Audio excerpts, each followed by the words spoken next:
Welcome back to the Fantasy Formula, and in this video, we're going to break down every major change in F1 Fantasy 2025, including some areas where our community survey from last year really impacted the game this year, and a special one that Zach's excited to tell you all about. Now, before we kick off, make sure to like and subscribe for all of our F1 Fantasy content this season, and join our featured league in the pinned comment below so you can play against us all season long. So, Zach, let's kick things off with you and the first major change for this season. So it's an interesting one, starting off with disqualifications.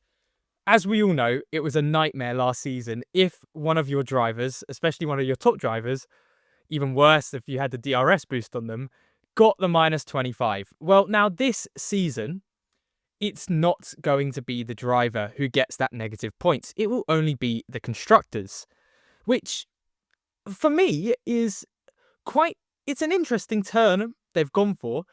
It makes drivers a lot more safe, but you've got to be careful now where you go with the constructors. Terry, let me ask you, this feels like a change because disqualifications in recent memory have been more the constructor's fault than the drivers because of some of these setup issues. Does that feel the same way to you? Yeah, I mean, normally when you get disqualification, it's due to something the team have done. So you're talking setups, you're talking, you think back to George Russell with the weight, you think back to barge balls, what we've had before. So invariably, they're normally something that's out of a driver control. So I think from a fairness point of view, it's really good and really positive. I think it, like you say, it puts the onus much more on the constructor rather than the driver, but I also think it's a real fair way of dealing with a problem that's been inherited in Formula One. I can't really remember last time a driver issue caused a disqualification. Normally, the drivers would get flagged for a warning, they get sort of told before they're doing something wrong, so they correct it anyway. So it's not very common that we get a driver-led disqualification. So it kind of makes it a lot fairer to do it this way. Yeah, when I think back to some of the recent DSQs, we've got Russell in Belgium. That was due to an underweight car. I know a really painful disqualification for a lot of us was Hamilton and Leclerc at Coda 2023. They had the plank wear issue. This all comes back to the constructor and isn't the fault of the driver, but that penalty can be so impactful. And when we reviewed our fantasy community survey results from 2024, the pain of DSQ penalties was one of the top things that we were looking to have fixed. So I'm glad to see that the game's already addressing it. Also, too, if you were to take out Hulkenberg's disqualification from Brazil, he would go from the P15 fantasy score to the P12 fantasy score. So I think it does make meaningful impacts to the midfield drivers. Yeah, no, definitely. Wasn't Haas disqualified in Monaco as well for rear wings for something? Was that qualifying? Oh, yeah, I those can't were in remember that one. qualifying. Yeah. Yeah, that was another one as well. So yeah, another example. So definitely it's a right move for me. Now, the second big change is how our prices are going to be calculated. And this is going to be really exciting because now price changes are based on an asset's performance over the last 3 races. Obviously, for Australia and China, we'll need to build up to it. It'll just be on the first or the first and the second race. But this year, it's going to be based on the previous 3 races. Zach, what does this mean for you in terms of how we can plan ahead for price changes? Well, it gets a lot more strategic now. So I'll start off with the nice thing about it is, again, not only were negative points on the driver side annoying, but it would mean that your driver value instantly when they got that DNF for most of the time when it wasn't their fault, you would get such a it would be terrible for your team value wise. And now it's still going to affect it, but because it will be over 3 races, you're not going to see that massive drastic hit that could potentially stop you from building to a different team. It's really interesting because this is the first time since sentiment drove driver prices back in 2022 that we can prepare for a potential price increase. And that makes the transfer selections that we make really strategic.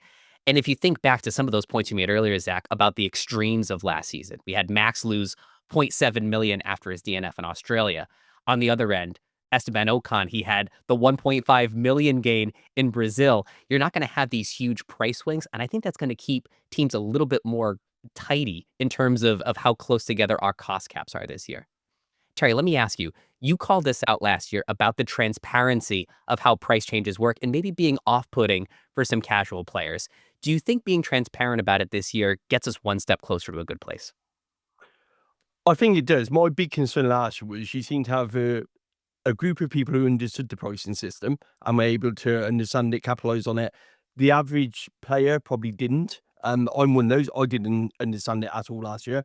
Um, for me, it kind of working out pricing feels like it takes a bit of fun away from the game, if I'm honest. It makes it feel a bit more strategic, which I know it is, but for me, I prefer to play it from a fun point of view. So I think some things are left best, not put out there. But I get why we do it and to please some people. But I prefer just work it out on the basis of picking the best team available with the budget you got. But then I also understand the need for people who want all of that detail, want to know how the pricing works, want to make the best of their teams. There's some great prizes obviously in the game to do it. So it's great for that. It looks like this actually more adheres to form by doing it as an average rather than, like you say, a one-off performance which could have been influenced by something completely not driver related, whether mechanical, something else that happens. So at least this kind of feels like it's a bit fairer that all the price changes are going to be done on the form of that driver and allows you to look at drivers, their form, when they're placed, what they're doing, car development, how the car's going, how the car's performing to get a better view of where you're going to place your team. So that sort of it's positive. But for me, I prefer to play it old school and not now. What's going to be really interesting too is once you've factored in the last 3 races, will the price formula stay the same as what we've seen these last 2 seasons, where you take the average of a driver versus the average of all of the drivers on the grid? That gives you a ratio. You put it up against what pricing tier they're at, or are they going to totally do something different this year? So our friends at F1 Fantasy Tools are really going to have to put all of their brains together to see how it's going to work this season. And gentlemen, now there's one last big change for this year, and I'm really excited about pit stop changes. Zach, can you walk us through all the pit stop changes for this year? Right. So I'll start off with how it was going in 2024. And in 2024, pit stops were pretty nice and easy. You got 10 points for the fastest, 5 for the second, 3 for the third, and teams could collect all 3 of them. So a team could get all 18 of those points. Now, these are sticking with us coming into 2025. However, this time round, I'm really excited about this change. We are going to have this sort of tier of how many points you can get depending on how fast the pit stop is. So as you can see, it's below 2 seconds. You're going to get an extra 20 points. 2 seconds to 2.19 seconds, 10 points, 2.2 to 2.29, 5, 2.5 to 2.99, 3, and anywhere above 3-second pit stops, you'll get 0 extra points. I might like to add as well that there's going to be an extra 5 points for the fastest overall pit stop of a race. Now, it really does make constructors so crucial when you look into these sorts of things. So make sure you get your constructors right. I'm excited to see exactly how many more points this is going to end up with constructor-wise, because we could see a massive difference between constructors' points to drivers' points now. But as another rule change we've seen, with those minus 25s potentially only affecting the constructors, maybe that will balance out. You bring up a great point, because this time last year, we weren't totally certain how the balance between drivers and constructors would play out. I know I famously started last season with Red Bull and the V-Carb constructor, and that didn't work really well for me. But now this year, it's certain. We have to pick the 2 best constructors on the grid and then work up from there to our drivers. So this point structure really changes things for us. And then also, on top of all those bonuses Zach shared with you, there's an extra 15 points if you set the world record for fastest pit stop, which McLaren has now at 1.8 seconds. But I'll warn you, that record had been in place previously for 4 years, so we might not see anybody get those points this season. Terry, let me ask you, before we move into what this looks like in terms of 2024 pit stop data, Callum Nicholas is moving out of the Red Bull organization from their pit stop group to an ambassador. Do you think that could potentially hinder some of their performance this year, because they're historically the fastest pit stop team on the grid? I think with any changes, there's always a disruption to it. When someone's been doing it as long as Callum has, like experience, like expertise, you only have to watch it. It is like poetry in motion. Literally 20 people grabbing a car, changing tires in, under 3 seconds is the aim, as we can see there. So it is something which is an art form. When you're used to somebody doing it, that plays a big part in your team because they're reliable, they know exactly what they're doing. Someone new can potentially upset the balance. But then likewise, these teams practice immensely amount of pit stops. Don't underestimate how much training goes into changing these tyres. People think that there's not a huge amount back at the factories, at the track on a race weekend, loads and loads go into it. So I trust Red Bull to find a replacement. They're a well-oiled machine. The one thing I will say, Jonathan Wheatley missing as well. He was the main driver behind pit stops at Red Bull. certainly in performance gains. And that was his little baby as such. We seen all those great videos that Red Bull have done, changing tires in the dark, changing in with zero gravity, all those things, all have been driven by Jonathan Wheatley's role as well. So with him leaving, obviously, for Sauber later on in the season as well, could it be that actually it's going to change? I mean, you'd like to think not. You'd like to think they can replace one with another, but who knows? I mean, there's a lot of teams who still struggle with pit stops. Yeah, Mercedes have never been a fast pit stop team really in the modern era. They've always been steady rather than spectacular. McLaren, Red Bull pride themselves on being extremely fast pit stop changes. So I think that with a lot more points to offer, it's good to see it being rewarded. It's a part which, yeah, I'm sure they won't be thinking fancy points when they're trying to get under 3 seconds. But likewise, it's a good reflection that if you've got a pit stop over 3 seconds, then you probably don't deserve any points for it, to be perfectly honest, in the order of Formula One. And yeah, rewarding a world record feels good actually, because likewise, it should be recognised and celebrated. To change tyres in under 2 seconds is absolutely phenomenal when you think about it. Yeah, I think it gives us one more thing to celebrate on a race weekend. If someone sets the world record or even a sub 2 second pit stop will just really feel good for us fantasy players.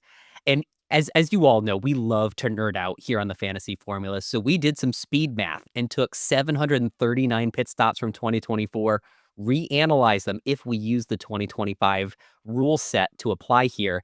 And you can see the rich just get richer among the top four constructors. Red Bull gaining 99 additional points based on these new rules. You can see again, there's this disparity between the top four constructors and the rest of the grid. Like Terry mentioned earlier, it seems like even though all of these teams are getting some points, the 750 total more points coming into the game, it's still top heavy. Zach, does this change at all how you would pick the first few constructors for this season? Well, that's the thing. I've always been more of a think about your constructors first kind of guy anyway, but it's just completely made me 100% think, right, when you look at your teams, it's you get in the best two constructors. So it could be, I'm thinking it's going to be a definitely McLaren, potentially now Red Bull because of the new pit stops. But you could also bring in Ferrari. But yeah, you're going to want two of the top four, definitely constructor-wise, and then you go look at your drivers.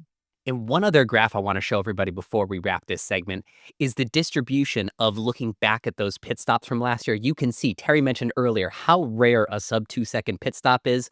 Only 3 teams on the grid did it. And then looking again at the 10-point slot for these points, only 5 teams were able to get that many points last season. So it's going to really pin us down into these few key constructors as we pick our teams for Australia. Now, gentlemen, before we wrap, there's one more rule that's not necessarily new, but it carried over from 2024, and that was a stopgap to inactive drivers. The Logan Sargent saga definitely had the community up at arms, and to fix that, F1 Fantasy said, okay, moving forward, we're going to have the not classified penalty apply to every session that you have an inactive driver in your lineup, and it looks like that's running back this year. So I don't see any open holes now for inactive drivers, but do you see anything left?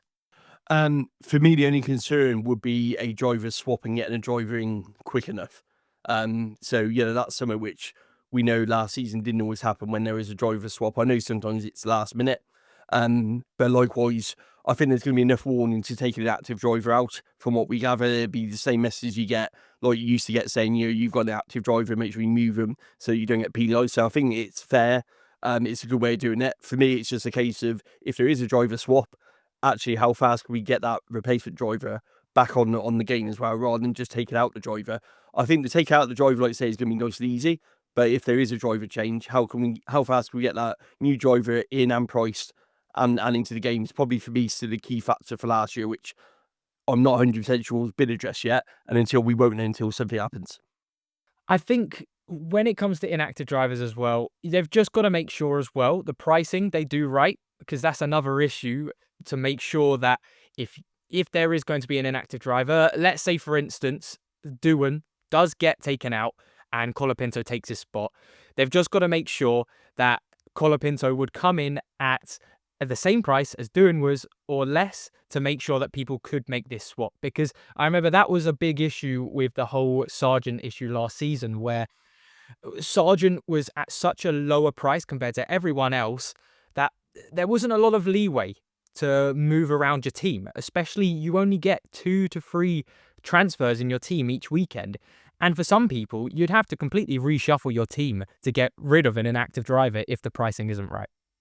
That was another big concern from last season, and hopefully they can get this right. Or maybe we just have a stable season and don't have a lot of driver transfers in the middle of the year.